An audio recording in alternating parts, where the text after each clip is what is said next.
देखो इस क्वेश्चन में तुम्हें क्या बोला है कि जो है ना स्ट्रेस एट ए और बी पे जो है वो मालूम स्ट्रेस मालूम करने के बोला है कि कितना कितना है। अच्छा अब सबसे पहले क्या करना होगा, तुम्हारे पास ये मोमेंट जो लग रहा है ना वो किसी एंगल पे लग रहा है और वो ट्राइंगल का रेशियो तुम्हें गिवन दे दिया। अब ये तुम्हारे पास वो बेंडिंग किसी एंगल पे मोमेंट लग रहा है तो उसको तुम रिजॉल्व कर दोगे। एक तुमने कर दिया जेड एक्सिस पे, सही, ये जेड पे, ये पॉजिटिव जेड है, तुमने नेगेटिव जेड पे करा, सही है। और ये तुमने ये एम वाई एक्सिस पे कर दिया, इसको एम वाई एम जेड बोल दिया रिस्पेक्टिवली जो भी, सही। यहाँ ट्राइंगल की रेशियो करके तुमने यहाँ से एम जेड और एम वाई निकाल ली। ये नेगेटिव जेड पे रखा है इसलिए माइनस साइन लगा दिया। अच्छा अब तुम्हें पता है कि इसके जो क्रॉस सेक्शन है ना, सही है, इसकी वजह से सेंट्रॉइड जो ना मूव हो जाएगा ऊपर की तरफ, सही है। अब वो तुम्हें सेंट्रॉइड भी निकालना है, कहाँ पर है, तो सेंट्रॉइड निकालने के लिए तुमने ये लगाया, सही है, कि मैंने ले ली यहाँ पे कोई बेस एक्सिस, सही है, ऊपर वाली बेस एक्सिस, उससे डिस्टेंस लेना शुरू हो गया। इसका तुम्हारे पास फॉर्मूला है summation of Y tilde into area और divided by summation of area. अच्छा क्या मतलब इसका, ये जो तुम्हारे पास ये बॉक्सेस है ना, ये तुम्हारे पास एक ये वाला है रेक्टेंगल, एक ये वाला, और एक ऊपर का रेक्टेंगल है, सही है। तो तुमने ऊपर वाला रेक्टेंगल देखा, इसका एरिया कितना है तुम्हारे पास, ये 200, ये 200 मिलीमीटर, तो 0.4 इसकी लेंथ हो गई, सही है। और इसकी हाइट कितनी है 20 mm, तो 0.02, तो मैंने यहाँ 0.4 इंटू 0.02 करके एरिया लग दिया। अच्छा अब वाई टिल्डा मतलब जो मैंने ऊपर वाली एक्सिस ली ना, इसको रेफरेंस एक्सिस बोल दिया, इससे इसका सेंट्रॉइड कहाँ पर है, तो इसका सेंट्रॉइड होगा यहाँ पे सेंटर में इसके, सही है। तो इसकी टोटल लेंथ 20 mm है, तो इसका हाफ करेंगे तो इसका सेंटर आ जाएगा, तो इसलिए 0.01 कर दिया। अब प्लस करूँगा, मेरे पास ये दो बॉक्स है, अच्छा ये दोनों सेम है रेक्टेंगल, तो मैंने सिर्फ एक का निकाल लूँगा और 2 से मल्टीप्लाई कर दूंगा। तो मैंने ये करा, एक बॉक्स ले लिया। अब इस बॉक्स की जो एरिया है वो क्या होगा 20, यानी मीटर में 0.02, और इसकी हाइट कितनी होगी, अच्छा ये टोटल हाइट कितनी है 200 मिलीमीटर, सही है। और ये वाली हाइट 20 mm थी, सही है। तो ये बॉक्स की कितनी होगी तुम्हारे पास 200 माइनस 20 मतलब 180 मिलीमीटर, और मीटर में 0.18, सही है। तो ये एरिया आ गया। अब इसका सेंट्रॉइड कहाँ पर होगा, इसका सेंट्रॉइड होगा इस बॉक्स का, सही है। ये 180 का है, सही है, तो 180 का हाफ कितना होगा 90 मिलीमीटर पे, सही है। लेकिन हमें करना है बेस रेफरेंस एक्सिस जो तुम्हारे पास ऊपर वाली, तो 90 मिलीमीटर प्लस का 20 मिलीमीटर, तो कितना हो गया 110 मिलीमीटर, और में करोगे तो 0.11, तो 0.11 कर दिया, ये इसका एरिया कर दिया, और 2 से मल्टीप्लाई कर दिया ताकि दोनों रेक्टेंगल आ जाए। अच्छा डिवाइडेड बाय इसका एरिया, एरिया हमने यहाँ निकाले थे तो सिंपली बस एरिया यहाँ रख के प्लस कर दिया। अच्छा ये दो एरिया तो इसलिए 2 से मल्टीप्लाई यहाँ पे भी कर। अब यहाँ पे इसका वाई बार आ गया, मतलब 57.4 मिलीमीटर, ये ऊपर से नीचे है इसका सेंट्रॉइड, सही। हमने क्योंकि रेफरेंस एक्सिस ये ली थी तो यहाँ से 57.4 मिलीमीटर नीचे है इसका सेंट्रॉइड, और ये दोनों वाई एक्सिस के अबाउट तो सिमेट्री है, तो इस लाइन बिल्कुल सेंटर में ही होगी, और 57.4 मिलीमीटर नीचे। अब यहाँ से तुम्हें ये पता चल गया। अब तुम क्या करोगे, जो इसका तुम्हारे पास ये वाई एक्सिस है ना, सही है, वाई एक्सिस पे मोमेंट है और जेड एक्सिस पे, तो तुम moment second moment of area निकालोगे अबाउट आई वाई और अबाउट आई जेड, सही है। तो पहले अगर मैं आई जेड निकाल रहा हूँ तो कैसे निकालूंगा, आई जेड के लिए ये वाली एक्सिस का अबाउट, तो तुम्हें पता है रेक्टेंगल है ना, तो इसका फॉर्मूला क्या होगा 1/12 ए बी क्यूब, सही। तो 1/12 आ गया, और ए, अच्छा मैं अगर पहले इस बॉक्स का निकालूँ तो इसकी ये वाली लेंथ कितनी थी, तो 400 मिलीमीटर, तो मीटर में 0.04, और इसकी ये वाली वर्टिकल लेंथ, अच्छा तुम्हें ये पता है वर्टिकल लेंथ जो होती है तुम्हारे पास, ये तुम्हारे पास नॉर्मल न्यूट्रल एक्सिस है, और इसकी परपेंडिकुलर वाली लेंथ ये है 20 मिलीमीटर, तो 0.02 का क्यूब कर दिया, सही है। अब इसको तुमने इसके सेंट्रॉइड का है ना ये, तो 1/12 ए बी क्यूब इसके सेंट्रॉइड के अबाउट है आई जेड, लेकिन तुम्हें कहाँ चाहिए, इस सी पे चाहिए, है ना, क्योंकि सी के अबाउट तुम्हारा ये मटेरियल जो बीम है तुम्हारे पास ये बैंड हो रहा है, तो तुम्हें इसको पैरेलल एक्सिस थ्योरम से शिफ्ट करना पड़ेगा सेंट्रॉइड से नीचे, सही है। अब इसका सेंट्रॉइड इसके सेंटर में था, सही है, तो इसका फॉर्मूला क्या है, तुमने सेंट्रॉइड के अबाउट मूवमेंट निकाला है, प्लस कर दिया area multiply by D square. Area क्या है इसका, ये हमने निकाल लिया 0.04 मल्टीप्लाई बाय 0.02, सही, ये तुमने यहाँ रख दिया।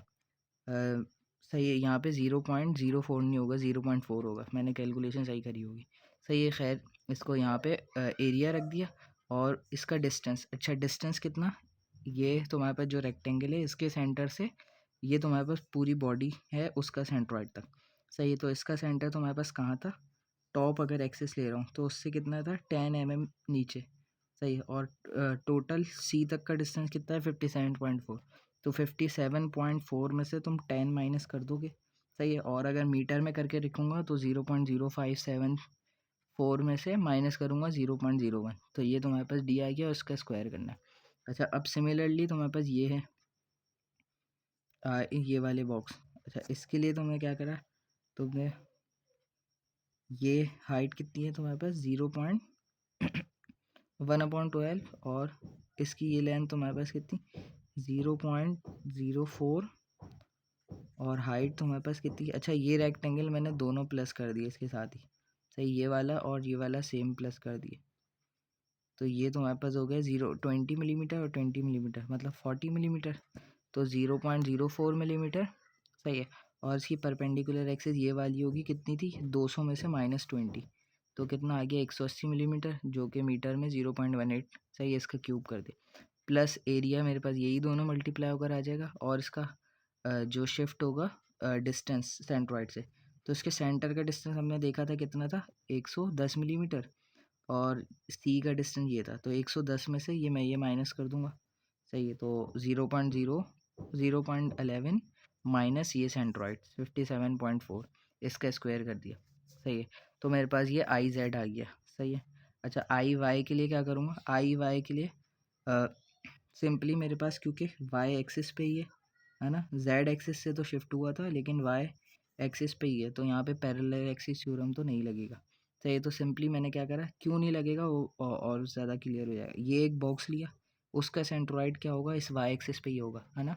अगर ये पूरा बॉक्स लूँगा तो उसका सेंट्रॉइड इस सेंटर पे होगा इसी वाई एक्सिस पे, और उसमें से मैं माइनस कर दूंगा ये इसके हाफ वाला इसके अंदर वाला बॉक्स, क्योंकि ये होलो है तो उसका सेंट्रॉइड भी इस वाई एक्सिस पे होगा, इसलिए पैरेलल एक्सिस थ्योरम नहीं लगेगा, सही। तो आई जेड के लिए आई वाई के लिए वाई एक्सिस पे ना, सही है 1/12, सही है। अच्छा इसकी इस पूरे वाले बॉक्स की इसकी हाइट कितनी है 20 मिलीमीटर और 0.2 मीटर, सही है।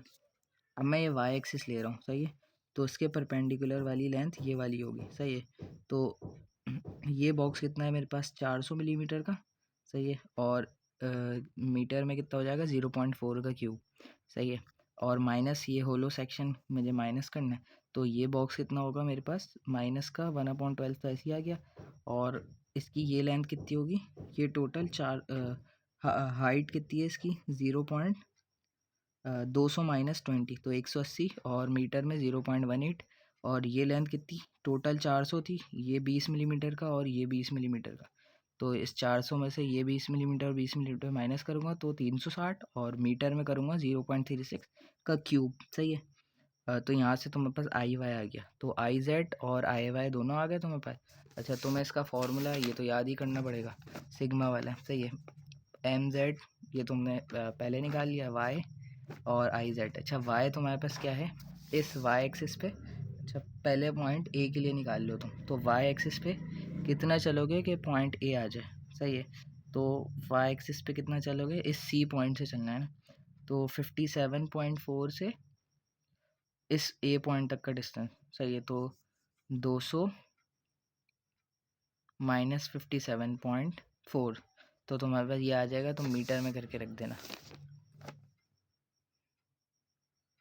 और फिर उसके बाद एम जेड तुमने निकाल लिया था माइनस का 480 न्यूटन मीटर, सही है, वो आ गया, और डिवाइडेड में आई जेड पहले निकाल लिया, और एम वाई तुमने ये भी कैलकुलेट कर लिया। अच्छा जेड के लिए तुमने क्या करा, जेड एक्सिस पे कितना चलोगे कि ए पॉइंट आ जाए, तो जेड एक्सिस पे कितना चलोगे ए पॉइंट आ जाए जो कि होगा 200 मिलीमीटर, सही है। तो मीटर में करूँगा तो 0.02, तो 0.02। अच्छा अब मैं माइनस का बताता हूँ। अच्छा अब मैं देख रहा हूँ एम जेड की वजह से ए पॉइंट पे क्या है, एम जेड तो मेरे पास ये है, सही है। ये इस डायरेक्शन में मूवमेंट लग रहा है, तो बैंडिंग इस डायरेक्शन में आ रही है, मतलब ये इस तरीके से बैंड होगा, सही है। तो ऊपर वाली में तुम्हारे पास क्या होगा, ऊपर वाली टेंशन में होगी और ये ए पॉइंट कंप्रेशन में होगा, सही है।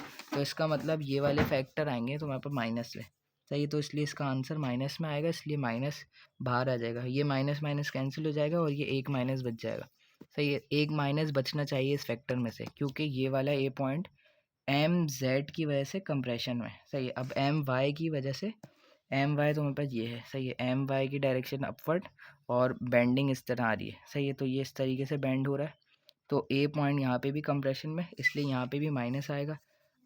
तो माइनस मैंने यहाँ लगा दिया 0.2 की वजह से। सही, इसको सॉल्व करोगे आंसर माइनस में ही आ जाएगा, क्योंकि ए पॉइंट कंप्रेशन में ही है, मोमेंट जेड की वजह से भी और मोमेंट वाई की वजह से। सही, तो ये तो मेरे पास आंसर आ गया माइनस में, और मैंने यहाँ कंप्रेशन लिख दिया। अच्छा, बी पॉइंट के लिए यही काम होगा। बी पॉइंट के वक्त क्या करोगे, वही तुमने डिस्टेंस वगैरह जैसे करके निकालना है वैसे निकाल लिया, कि एम जेड वेक्टर रख दिया तुमने यहाँ पे माइनस का 480। अच्छा, यहाँ पे वाई डिस्टेंस के वाई पे कितना चल के बी पॉइंट आ गया, तो 57.4 था ना, 57.4 था, तो तुमने यहाँ पे 57.4 रख दिया, और डिवाइडेड में यहाँ पे आई जेड है, तो यहाँ पे आई जेड आ गया। अच्छा, अब ये तुम्हारे पास एम जेड यूँ लग रहा था, तो जब ये वाला कंप्रेशन में था तो ये टेंशन में होगा बी, तो बी टेंशन में, तो इसका आंसर पॉजिटिव आ जाएगा। तो ये माइनस और ये माइनस कैंसिल हो जाएंगे, आंसर पॉजिटिव में।